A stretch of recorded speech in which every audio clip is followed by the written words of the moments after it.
Welcome to Survey and Beyond, the data collection podcast by Survey CTO. We share expert insights and practical tips on data collection and analysis, discuss innovative methods and tools to enhance data quality and security, and demystify complex data concepts to help people collecting data all around the world. I'm your host, Marta Costa.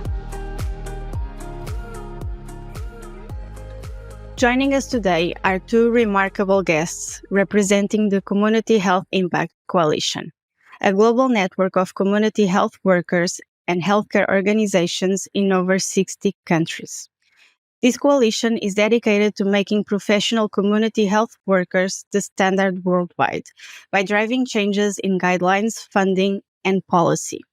Here to discuss the coalition's recent research on the underrepresentation of community health workers in global health studies, Dr. James O'Donovan, Director of Research at the Community Health Impact Coalition and the World Health Organization Technical Advisory Group member, and Dickson Mbewe, a senior community health worker from Malawi.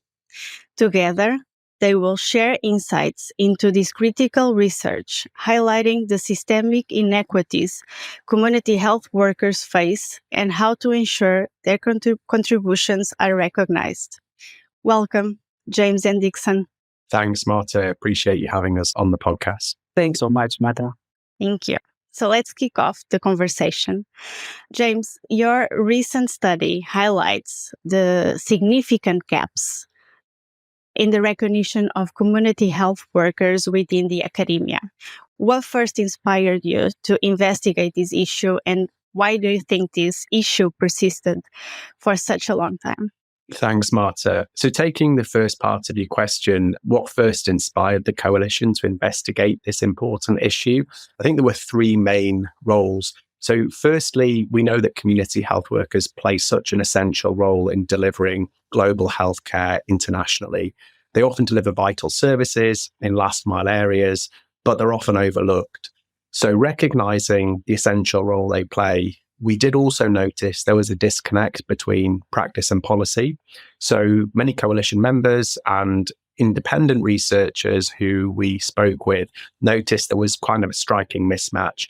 So whilst global health agendas spoke of integrating community health workers into national strategies, actual academic studies and peer-reviewed articles on community health seem to frequently omit or understate how much CHWs actually contribute. So we noticed this in work that we were reading and reviewing, that there were really important landmark studies done on community health workers or with community health workers. But reviewing the authorship list, it seemed that either the authors were largely from Global North institutions or they weren't community health workers themselves. So we wanted to try get a firm understanding and quantify that gap and document the challenges that community health workers face in being part of the research process. And thirdly, we wanted to try and get a firm understanding and quantifiable understanding of how many community health workers were actually represented as co-authors on studies about them or their profession. Because if you're going to advocate effectively, and that's one of the important things that Community Health Impact Coalition does, then you need solid evidence. And so whilst we had a broad feeling that community health workers were being omitted from these research studies, either as co-authors or even in the acknowledgement section, we didn't have the actual quantifiable evidence. So that's what inspired us to do this work. To come on to kind of your second question, which is why has this gap persisted? It's a really good question, and I think there are three main reasons. Firstly, I think there's often fragmented funding and programs. So community health programs are often linked to specific time-limited funding streams. And without sustained or probably harmonized investment, I don't think there's incentive to systematically evaluate or publish on CHW-led interventions. And so because of this, high-quality evidence on CHWs can often be sporadic. And the second reason is that CHWs, I think, and many other people feel like this, are often considered an invisible workforce. So because sometimes they operate outside formal structures of health systems in many countries, and because sometimes they lack standardized accreditation, or in many cases, they're not paid, which is a real travesty, they're often overlooked as researchers when you involve them in important research studies. And that's something that Community Health Impact Coalition are working really hard to try and change. When we talk about community health workers, we refer to professional community health workers who are salaried, skilled, supervised, and appropriately supplied. And then thirdly, the other reason why I think this gap has persisted is that often academic incentives are lacking. So often researchers want to conduct their studies, publish them in high impact factor journals, and this often leads to large grants, and careers are built on this. But there's little incentive from the researchers who are obtaining these grants to make sure community health workers are fully recognized. And I think something that would sum up all of this is that the reason this has probably persisted for so long is that historically CHWs haven't always had representation or strong advocacy at both the international or even national policy level. And so community health workers need to be empowered to speak up for themselves and to champion what an important role they play. And when it comes to things like academic publications, be empowered to stand up to say, if you're doing research in our community, working with us, then we must have a seat at the table and we must be recognized in this research.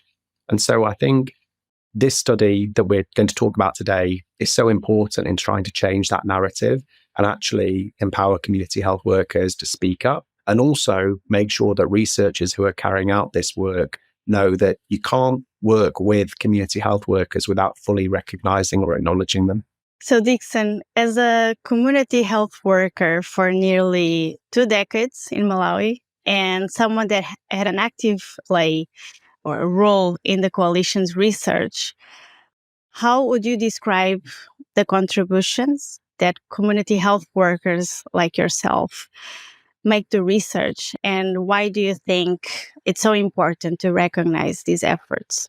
Thank you so much, Marta. And so let me update what Dr. James has started. That's a very, very good start, and so the good insight of CHWs.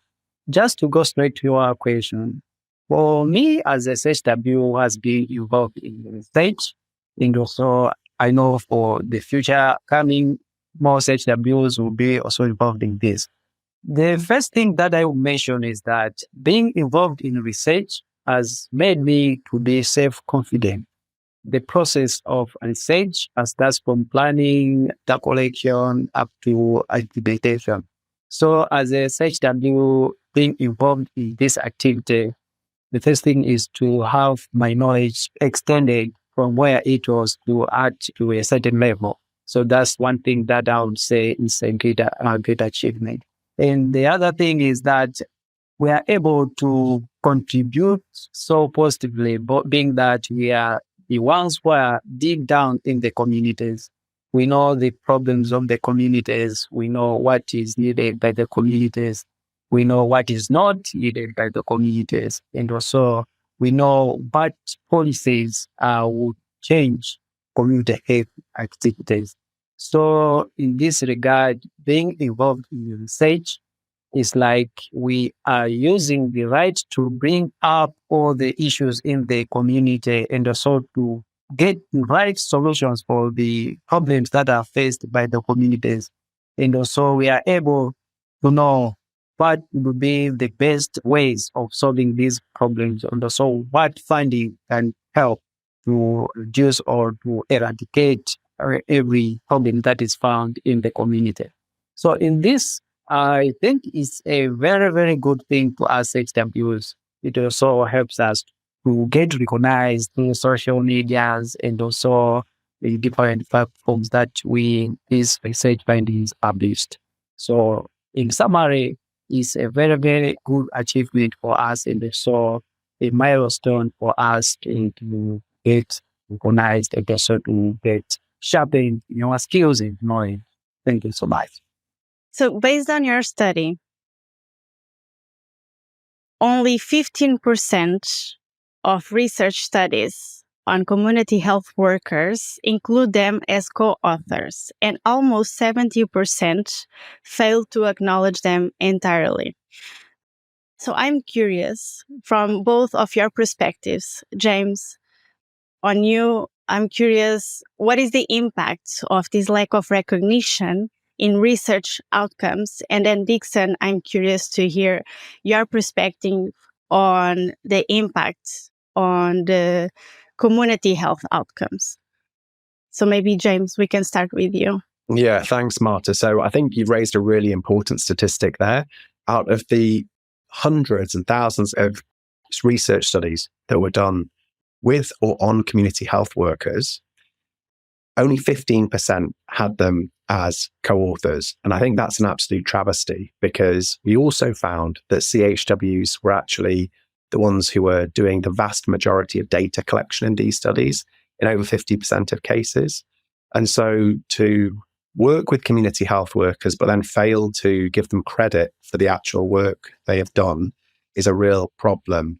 I think in terms of lack of recognition and how it impacts the quality and relevance of the research outcomes, I think there's kind of three main points that we need to talk about. Firstly, and as Dickson pointed out, he actually said, community health workers are deep down in the community.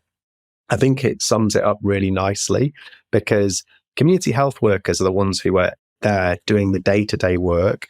They're the ones who are going house to house. They're the ones who are seeing people who are in remote communities delivering life-saving care interventions. And so inherently, they're going to possess an intimate community-level understanding of health needs, as well as practices, and importantly, and something that's often missed, cultural nuances. So when they're not actively involved in the study design, or they're not credited for their contributions, I think there's a real risk here that researchers are going to miss important context that can both kind of deepen and also refine things like research questions, data collection methods, and importantly, interpretation of results. So I think those missed contextual insights are a big problem. The second is that if you miss off community health workers from recognizing them as co-authors, or miss them off from the acknowledgement section, you're essentially saying, okay, the work you've done here isn't important, even though that's the thing that's probably sustaining the careers of many researchers. And so I think inherently there's going to be reduced trust and even participation. So the danger is that community health workers, even though they're doing the vast majority of work, might see this as extractive. And if they're sidelined, this is going to basically weaken trust in the research process. And it might ultimately reduce the community's willingness to participate in studies and advance the field. So I think long-term, this has got serious implications in terms of the evidence base that is being formed around community health workers and community health projects. And I think the third important reason is that it could limit the sustainability of findings. So when community health workers aren't fully recognized, they essentially have got fewer opportunities to build their research-related skills. And community health workers, remember, are professionals. They need to be treated like that, and they need to have these continuous professional development opportunities.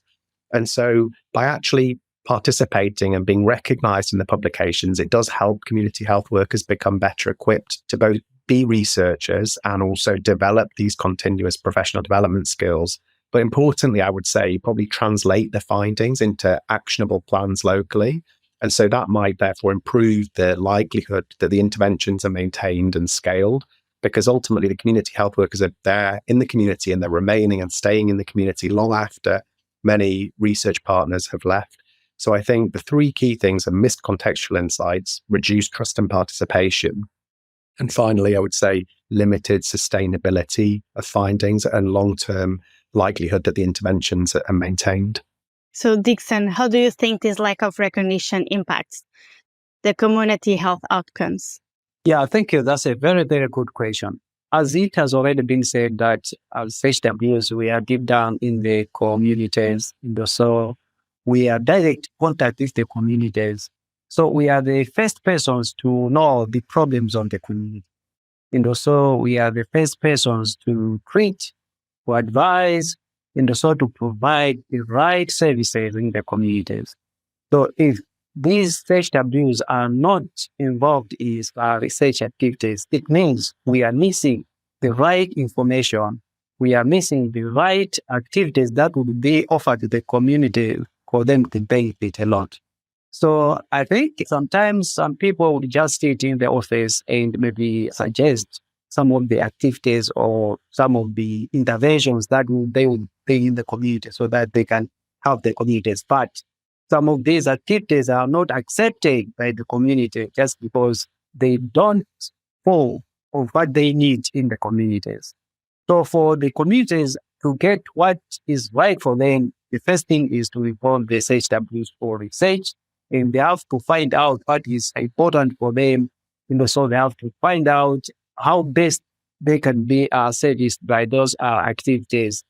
So they have to know who is going to bring that service to those to those communities. So involving CHWs brings a lot of benefits to the communities. And also, it also reflects the full activities that benefit the communities than just suggesting or than just imagining somewhere outside the community. So CHWs are key in the implementation of community activities at all the times. Thank you. Your research is also identifying a few barriers to the community health workers' inclusion in research, namely power imbalances, limited training, and rigid authorship criteria. James, what structural changes do you think would best address these kind of barriers that you are identifying? Yeah, so this is a really important point, Marta, and I guess this is where we kind of zoom out and look at the broader ecosystem. And obviously, there is a big problem at the moment, given that only 15% of community health workers are co-authors on research papers about them or their profession. And so there's going to be huge shifts that are needed, both in terms of policy, funding, academic practices. And so it can seem overwhelming when you try look at this in its totality. But I think there are really kind of four big areas that we want to address. And we're already starting to do work to address some of these. So the first is trying to institutionalize CHW participation in research protocols. And so I think there's a responsibility both from funders, but also ethical review boards to make sure that community health workers are actually an active part of study protocols. And from the very beginning of studies, when they're being conceptualized, are involved in both the design and the protocol development. I think from a journal perspective, I think there's a need to redefine authorship criteria. So I think one of the big problems is the traditional publishing criteria. So if we think about the ICMJE guidelines, they often fail to capture these non-traditional contributions that are actually increasingly more important. So things like translation or community mobilization or lay contextual expertise. And I think some journals have gone some way to rectifying that. So for example, BMJ Global Health do have a mandatory statement now that ensures authors have to reflect on public or patient participation and involvement in the research study. But I think actually expanding some of these criteria of what constitutes authorship would actually validate some of the really important roles that CHWs play. And I also think there needs to be more done around transparent authorship policies, both at kind of the institutional level, so universities or the research institutes, but also at publication levels, because I think it's very easy in some ways to omit community health workers when we aren't rigorously assessing, well, who was involved in this study? And if you're actually saying in the study that all of the data collection was done by community health workers, well, why aren't they being recognized appropriately here? I think thirdly, another way to try and address some of these barriers is to really invest in community health worker research training and mentorship and take this really seriously. So in terms of how this could be done, I think there could be dedicated funding for capacity building. So for example, if you're applying to a major funder, and we know that only a handful of funders actually make up the vast majority of people who are funding CHW research. So for example, Gates Foundation, if you're going to allocate, say, $1 million grant to an organization which is focused on working with community health workers to do research, there should be a section in that grant application that says, okay, if you're going to be working with the CHWs and they're going to be collecting data from thousands or hundreds of thousands of households, what are you going to do to upskill them and also set aside some time for training and capacity building? It's not good enough to just ask the community health workers to go out using a mobile phone or a tablet and get them to fill in all of the data and then essentially leave. I think firstly it's a problem because you don't know actually how good the quality of data that's then being collected is. But actually, if you upskill and train the community health workers in things like data and research rigor, I think ultimately going back to your previous question, then the reliability of findings might actually be enhanced. I think the other important thing is to think about creating CHW-led review committees and networks. So in parallel to the traditional IRB boards, actually establishing local or national community health review committees where studies that are taking part in the community or that are involving community health workers go through this local community health worker-led or community-led review board, because I think then you're essentially vetting the project with community input. And I think that is also important. I think long-term as well, thinking about community health-led things or community health worker-led things, having academic networks could be really important. So both pairing CHWs with experienced researchers, which will essentially, I think, over time prime them for these leadership roles, but also having peer review networks or peer networks of community health workers could be really important where they can share best practices. And I think finally, if we really were to zoom out and talk about the sort of global health ecosystem more broadly, I think there needs to be something around incentivizing long-term partnerships over these sort of one-off projects, because I think the short funding cycles can actually perpetuate more transactional relationships rather than meaningful, long-term, true partnerships. And I think if we move away from those kind of models, then it can promote deeper engagement and make sure that mutual trust is reinforced. So following up on the training and mentorship and capacity building initiatives that you were discussing, James, I'm wondering, Dickson, based on your experience, what kind of initiatives in this area do you think would benefit community health workers to have a more active role in research and decision-making processes? Yeah, actually, I would say James has said everything. But yes, I'll just concur with what he has already said. Research activities has to bring the real issues which are very prominent in the community. So the first thing to do is to frame the CHWs. Capacity building is very, very important for CHWs to know what is research, what is needed in research, how do we collect data, how do we analyze data, how do we integrate whatsoever has been found with the research. So yes, this is the very, very, very prominent thing in research that will be done to CHWs for them to be well equipped in the research. And the other thing is all about mentorship, it's all about we cannot live out supervision during maybe research activities when these CHWs have been sent to maybe collect data and also do other activities. The other thing is also about maybe provision of these digital tools. For example, this time around, we are talking of the digital world whereby data is collected using digital. So CHWs have to be provided these tools so that they go in the communities and collect the most relevant data, which has to be taken to where it is processed and give the correct results. So these are very, very, very, very important things that will be supported, that will be done to CHWs for them to perform so effectively. And the other thing that maybe I'll just add is about maybe just giving them some incentives. Most of the CHWs are not paid. They would go in the community and work without anything. So these people, if they are being maybe given something to have at their household as CHWs, they will be maybe encouraged to work more than they would do without being given anything. So this is also another thing that researchers to have a real good finding. The CHWs have to be given incentives so that they perform their best as required for them to give the correct results. So just that was what I would add from what James has already said. Thank you, Dixon. In your study, you are also mentioning framework, the community-based participatory research framework, as a way to bridge this gap between the community health workers and the researchers. Can you describe that framework for us, James?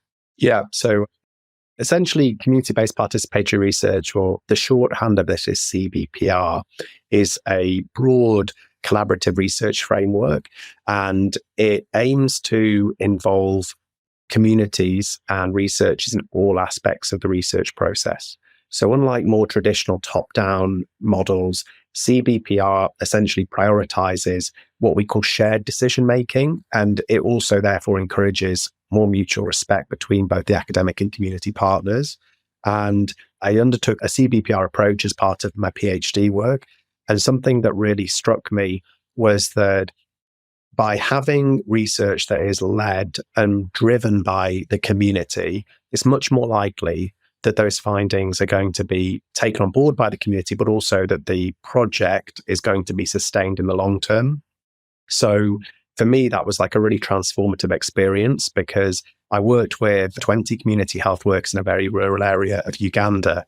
And the project initially was going to be essentially a top-down led project. We pre-designed the project in many ways in partnership with WHO. But when I actually moved to Uganda and I was spending time in the community, I realized this wasn't the right way to do things. And instead, we tried to flip the model and just say to people, which are the topics that are most important to you? So if I'm going to be working with you for the next 3 years, I want to make sure that the work we're doing is actually meaningful. And so we ended up changing the project completely and actually addressing a totally different topic around ear and hearing care problems, because that was something that was really important to that community. And interestingly, now my PhD was sort of 5-6 years ago, that project is still being sustained and locally led. And I haven't been in Uganda for the past 3 or 4 years, but I hear this from my colleagues and CHW friends who are still there, that the project is being run. So I think CBPR is a great way to go, especially if you're interested in things like co-ownership of research and capacity building and more equitable power sharing.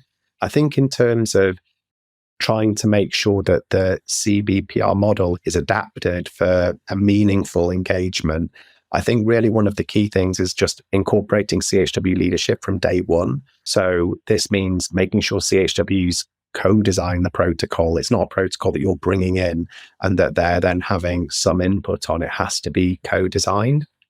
And I think it's really important as well, and something that we found was missing in many of the existing research studies from this research that we did, was that while CHWs did have a really important role in actually delivering the project, so for example, collecting data or getting participant consent, there was a much less role in design of the study. And so I think encouraging CHWs to refine research questions, refine the methods, refine the objectives is something that's really important. And CBPR would naturally encourage that. But again, this can't just be something that's done overnight. CHWs need to be trained in research skills and upskilled in order to really be able to deliver this in a meaningful way. Dixon, do you have any other examples or specific ways researchers can make sure that community health workers are involved in every stage of the research process? Yeah, as it has already been put, sometimes you bring up your research questions or maybe CHWs to go in the community and collect data. But sometimes as researchers, you have also to accommodate CHWs, bring up their own ideas on the questions. People who are right in the community, they will maybe suggest to refine the questions so that they really fit the specific community that you are going to target. So CHWs have to be given those chances to bring up their own ideas on how you maybe prepare the questions, the research questions, and also the approach itself. We have got different communities with different beliefs, different misconceptions on issues. So CHWs have to be on front and bring up their own ideas on how you are going to do the implementation in the design of the curriculum.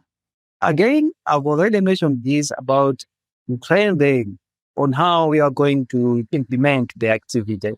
Otherwise, it's good to use them, but if you don't train them, you will not get the right results or you intend to get from that research. So, yes, training is very, very paramount to researchers, including CHWs, if they are involved in this activity. Again, we are also talking about mentorship. We are also talking about involving even some of the community members in the community so that they bring up what they need and also they bring up how these things will be brought to them so that they benefit them according to what the research would wish to get from it. Thank you. So, James, you are a true advocate for community health workers. You have been pushing for journal policies, funding criteria to advocate for the involvement and recognition of community health workers. What would be success for you in 5-10 years or so? Yeah, I think this is a great question. It's probably the thing that excites us most. I think it's going to be the biggest challenge, but also I think you do need to aspire to something. You need to have this kind of like moonshot goal. So I think if we were to really envision what success would look like in 5 to 10 years, I would say there would be 5 big goals. The first is basically mandated co-design and co-authorship, but actually done in a meaningful way. So we're already doing this at Chic. We're making sure that there are no publications that come out of our organization that don't have community health worker co-authors. And actually on this existing study that we've just published, that was published in Lancet Global Health, and this was the first global survey trying to estimate the prevalence of co-authorship on community health worker studies. There were 12 community health workers who were involved as co-authors, Dickson being one of them. So I would say mandated co-design and co-authorship would be really important. In 5 to 10 years, it would also be great if there was actual institutionalized CHW research training courses.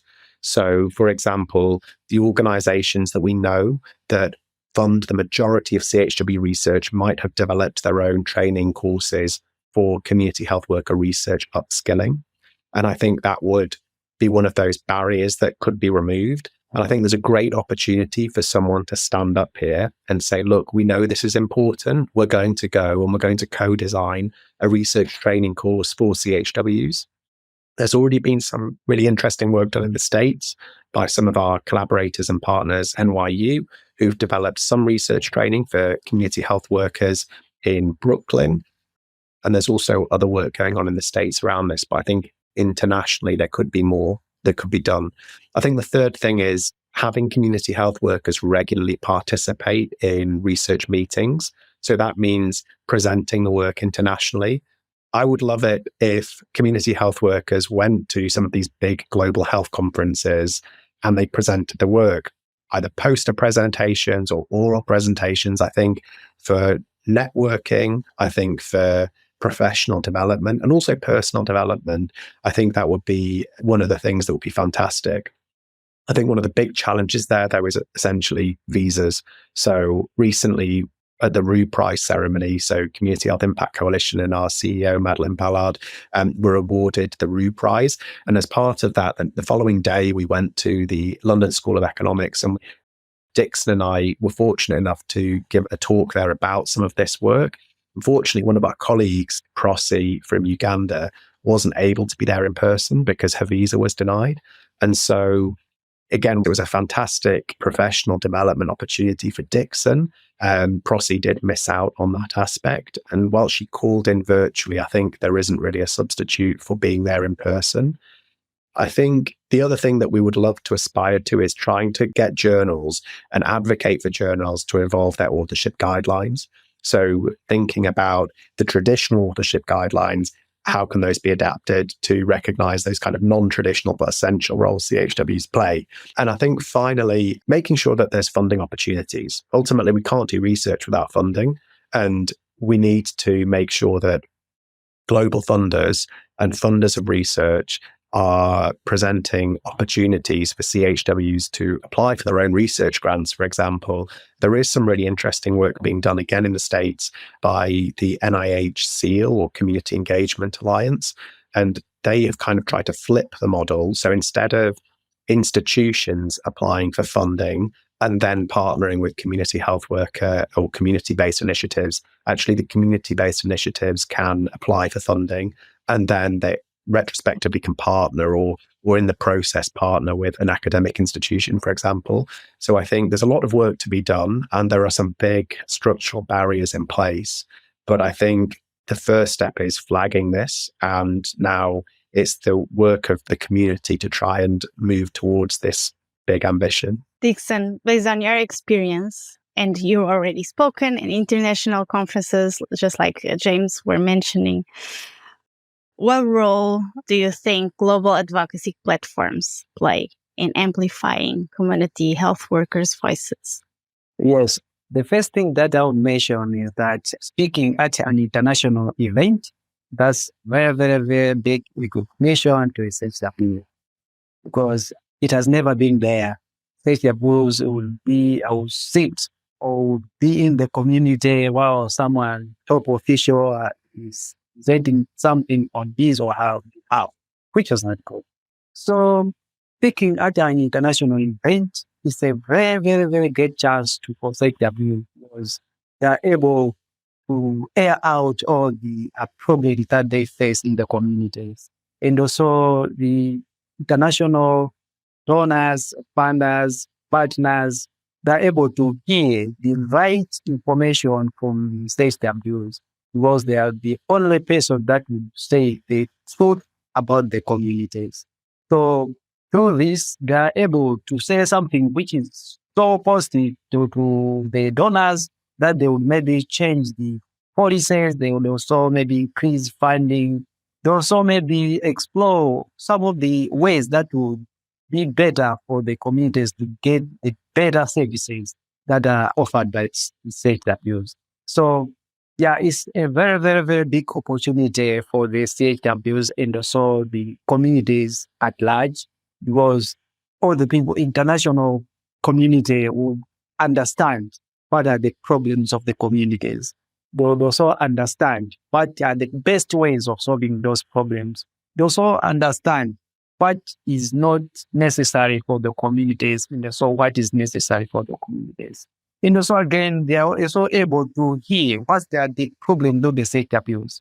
Because for the communities to get the better services, it has to start with the CHWs. They need to be supported. They need to be compensated.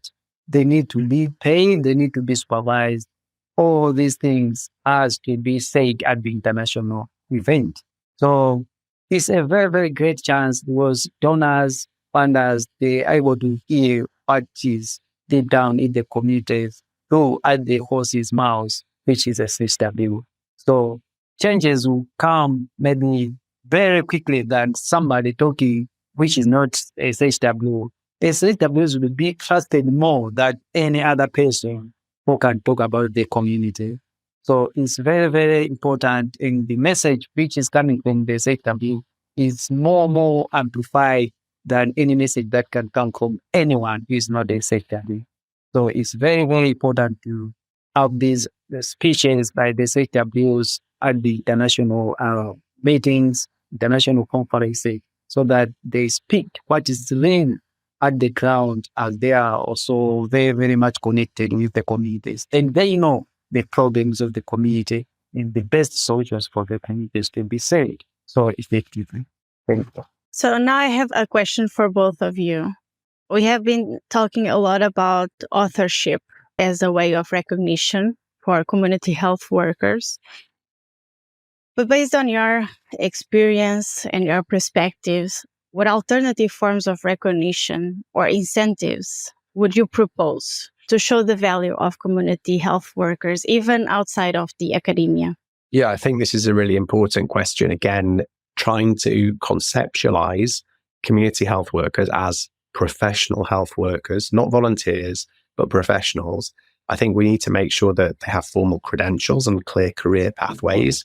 At the moment, it's a bit unclear, but I think encouraging ministries of health to adopt progression models, so community health workers developing different competencies and making sure they're certified and accredited for those are really important. I think making sure that there are positions and spaces for community health workers to grow into leadership roles. they're inherently leaders because of the work they do in the community. I'm currently doing an MBA, and we talk about sensitivity, we talk about leadership. And when we talk about the qualities of these things, I always think back to community health workers and think they're natural leaders because they do this every day in the work they do. So I think making sure they are represented in leadership roles is really important. Making sure they go to global health conferences, making sure that they sit on panels, making sure that they are the keynote speakers. And that's something that we're doing at Chic. And we have a community health worker speaker bureau, which has got dozens of community health workers who can go and speak at a conference. And we adopt the position that we won't speak on a panel unless there is a community health worker co-representative there. So I think making sure those leadership opportunities are present is really important. And then finally, I would say beyond the kind of recognition as co-authors, beyond the formal credentials and leadership roles, the crux of the matter is that CHWs need to be paid. I don't come to work and not expect to be paid. And so I think the community health workers, they're there, they're doing the groundwork. And so making sure there's fair financial payment, not stipends, not per diems, but salaries is really important. And so I think budget lines in ministries' budgets are going to be essential for this, because ultimately everything else is a nicety. And maybe that's putting it in a very crude way, but I think the crux of the matter is CHWs must be paid a salary, and it's only fair to recognize the huge amount of work they do that essentially is underpinning the health system. Dickson, what would be your insights on this? Yeah, as I am a CHW, right now, I'm just coming from the community. So just imagine I did not take any breakfast, I did not bath, my child did not go to school just because he or she does not have school fees. I don't think I would have that courage to go in the community and perform inactivity.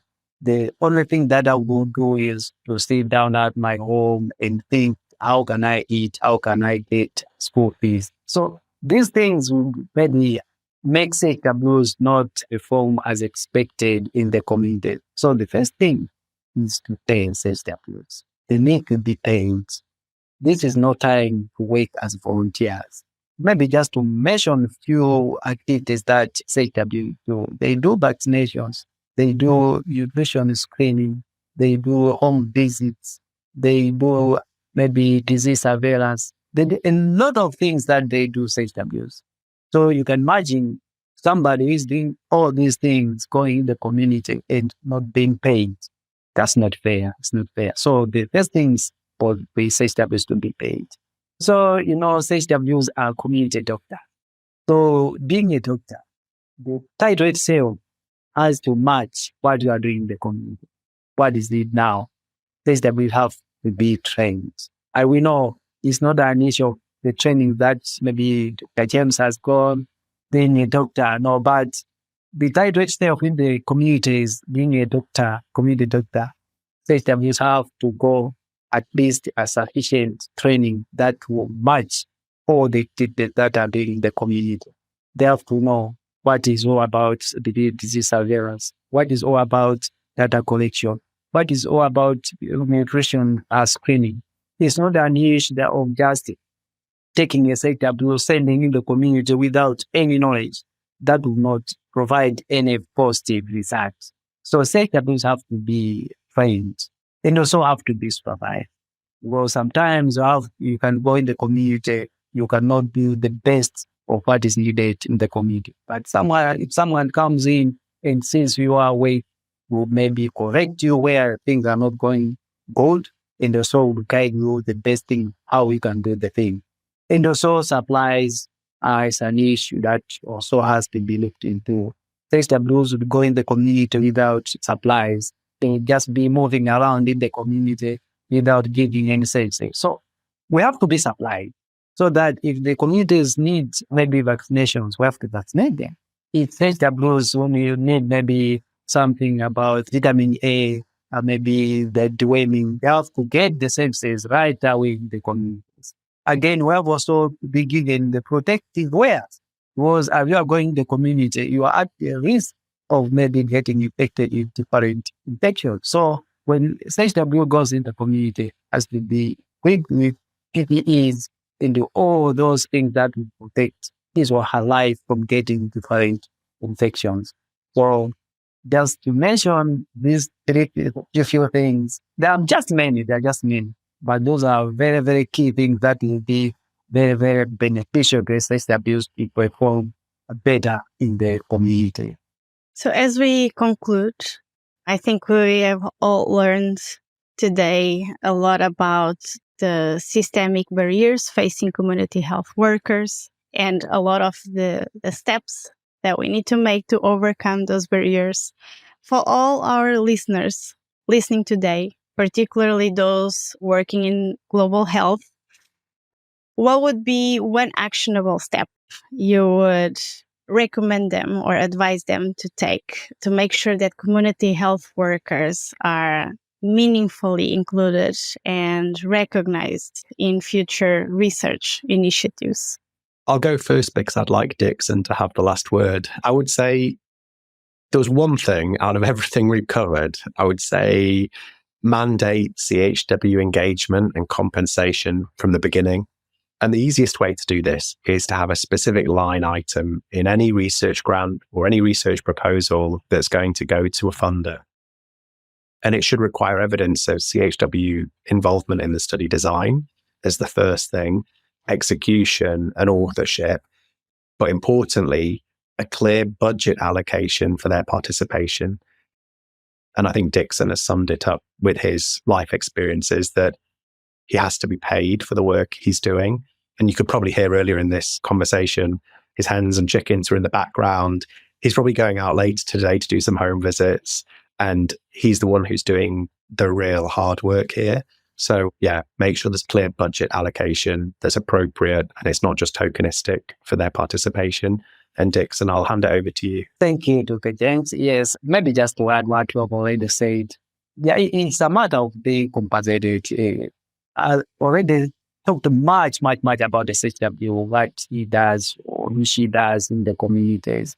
So if we are talking about research design, the CHWs have to be on forefront to be considered on these issues of compensation.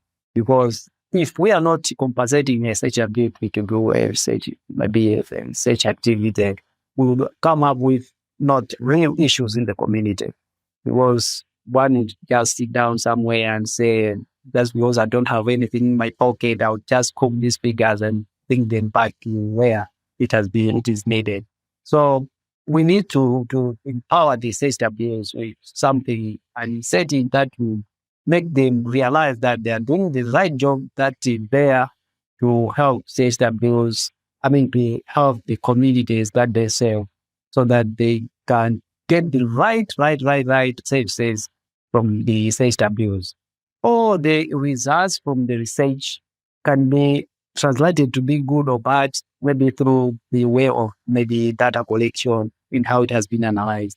So if somebody is doing the job with something which is, when she or is not comfortable, maybe it's liking something like maybe that does not have food to eat at her home, I think then that should not be better for the communities. So this is very, very, very important to the CHWs to be compensated, to be given something for their families. Thank you. Thank you. Thank you so much, both of you, Dickson and James. It was a privilege having you both in our podcast. Thank you for sharing your insights with us. Thank you so much, Marta. It's been a pleasure. And yeah, happy to hear from anyone who might listen to this who wants to continue on the conversation.